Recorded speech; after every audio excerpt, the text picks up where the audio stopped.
Ассаляму алейкум, дорогие друзья. Рамазан 2022, лайфхаки, полезные советы. Часть 4, заключительная. Сегодня у нас в гостях, мы так назовем его, наш спикер, имам Хатиб мечети Ярден, да, Сабур Хазрат Хайруддинов. Ассаляму алейкум. Алейкум ассалям ва рахматуллахи ва баракатуху. У нас осталось несколько вопросов, точнее даже много вопросов осталось. Я думаю, на них ответите и с каким-то пояснением, да, скорее всего, там будет. Почему в Казани такой ранний сахар должен быть за 1,5 часа до восхода, а у нас гораздо раньше? Ну, он ранний, потому что, в принципе, у нас широта наша и долгота именно связана с тем, что вот именно мы проживаем в этой местности. А летом у нас, как мы с вами знаем, время вообще ясту намаз не заходит как таковое. То есть у нас солнце, если оно садится, и краснота появляется, эта краснота переходит плавно в то место, откуда солнце, собственно говоря, уже всходит. Так как у нас темноты нет, у нас фактически мы не можем сказать, что ночь у нас наступает. Когда у нас не входит время ясту намаза, мы не можем читать, но если мы посмотрим книги по юриспруденции, по фикху, там мы можем найти ответ на то, что если в какой-то конкретной местности не входит время какого-то намаза, то мы берем расчет по ближайшему городу, который расположен примерно в нашей же широте, но там, где у нас время ясту намаза заходит. Вот мы по такому городу действуем, и у нас получается, что сахар тамам у нас получается раньше, да, то есть там не 1,5 часа, как мы привыкли, до этого было, а сейчас сделали уже более, так скажем, соответственно, что было с исламом. Поэтому у нас сахар чуть-чуть такой, потому что мы держим по времени другого города. А по какому городу? Насколько я помню, это у нас астраханское время. Дальше вот такой вопрос. Что делать тем людям, у которых курс лечения прописан, прием лекарств? Бывает у кого-то 1 или 2 раза, у кого-то 3-4 раза. Что этим людям делать во время уразы, во время поста? Обычно, если, в принципе, 1 раз или 2 раза прописано лекарство, да, то, в принципе, здесь ничего сложного нет. Просто нужно будет на сахар выпить лекарство и уже на ифтар выпить лекарство. При том, что, например, если у кого-то там все-таки надо 3 или 4 раза принимать лекарство, я бы здесь посоветовал обратиться именно к своему лечащему врачу. Скорее всего, у него какой-то аналог есть этого лекарства, который может быть, который может приниматься 1 раз в сутки или 2 раза в сутки. Дальше такой вопрос. Вот есть люди, я и сам так начинал, постятся, но не молятся. Принимается ли их ураза? Можно ли, то есть, да, как быть вот этим людям? Было такое, у меня тоже было такое, когда вот только вот тоже начинал уразу держать, но без намаза. Мне там, значит, один апа пришла, сказал, ты неправильно уразу держишь, потому что надо ходить в мечеть и молиться. То есть тогда я вообще не понимал, что это такое. Потом только со временем, вот когда уже общался, узнал, там все расспрашивал тоже. Ураза это отдельно, намаз это отдельно. То есть если мы уразу держим отдельно, за нее саваб получаем. Если совершаем намаз, то отдельно. За нее за намаз получаем отдельный саваб. Нечаянно поел, забылся. Он может продолжать? Принимается ли ураза? Здесь мы опираемся на слова посланника Аллаха, саллиллаху алейхи вассалям, то, что он сказал. Если кто-то из вас по ошибке попьет, по забывчивости, или покушает, то пусть свою уразу не прерывает, поистине Аллах его накормил. То есть это обычно бывает такое, что человек по забывчивости, и это бывает на начальных этапах, когда вот первый только уразу, человек вступил в такую первую уразу и по забывчивости, не привык он. Это, собственно говоря, вот такой, если по забывчивости, такой своеобразный даже подарок от Аллаха. Накормил человек, который не привык к нему. Но если это произошло, значит, быстренько рот сполоснули, все, закончили и продолжаем уразу держать. Хорошо, он поел, 1 раз забылся. Но есть люди, которые курят. Да, вот они, допустим, нечаянно так же, он просто как-то психанул на что-то там, я не знаю, вывели там из себя, он пошел, и забылся как-то там, покурил, потом вспоминает, все, он уже 2-3, как это говорят, там, чашки сделал и выкинул. Как, в этом случае что? Конечно же, если, например, все-таки в уразу покурить по ошибке, это уже нечто другое, да ведь? Да.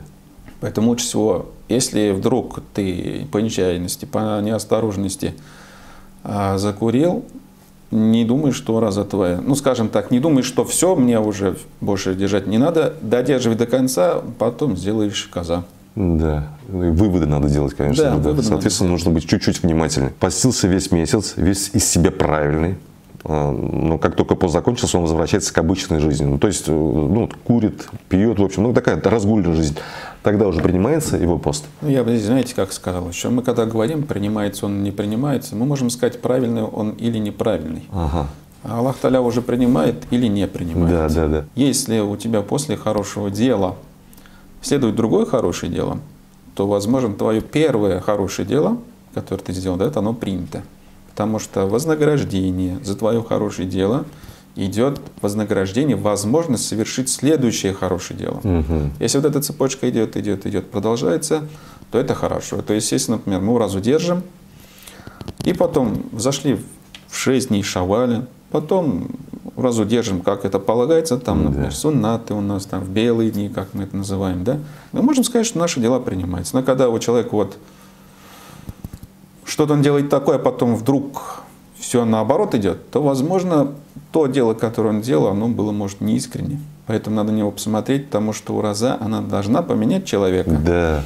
И если уж он уразу удержал, да, терпел, можно сказать, и вдруг он возвращается именно к тому же образу жизни, который он вел до уразы, то получается, что ураза в человеке ничего не поменяла. Да, не поменялся, да. Да. Вдогонку вопрос такой, можно ли заниматься сексом во время уразы?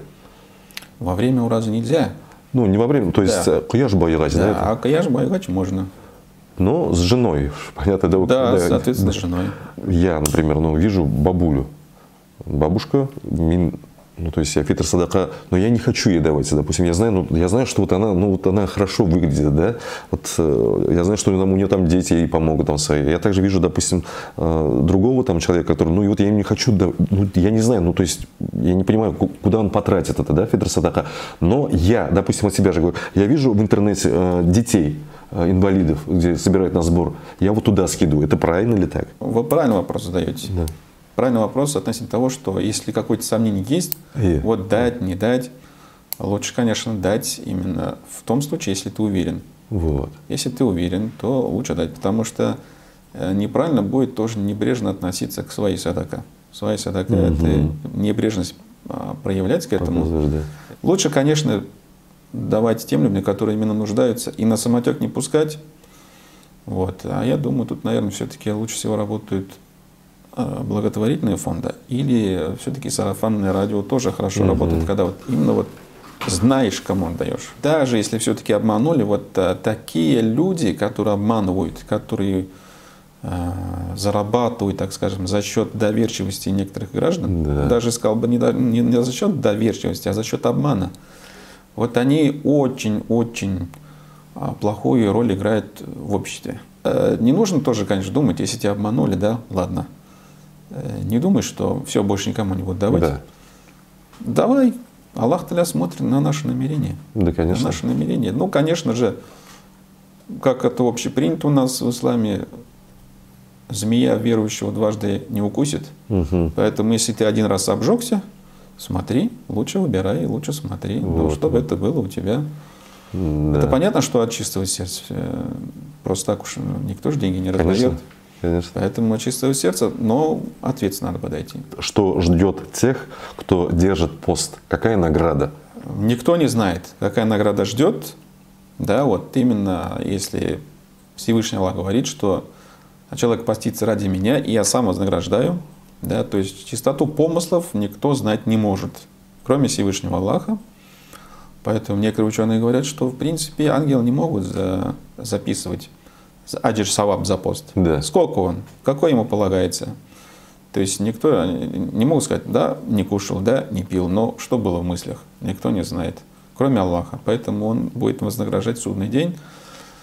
И также у нас, если мы просто посмотрим, да, вот для того человека, который уразу держит, какая награда, это мы вспоминаем хадис посланника Аллаха, что есть в раю особые врата, которые называются Ар-Райян. И туда войдут только те, кто уразу держал. Ну что, уважаемые друзья, на этом наш цикл, состоящий из 4 передач, подошел к концу. Я думаю, да я уверен, вы извлекли для себя что-то полезное. И в дальнейшем, я думаю, что это будет наше не последнее включение с благотворительным фондом Ярдам. Ассаляму алейкум, кадрле джамагат.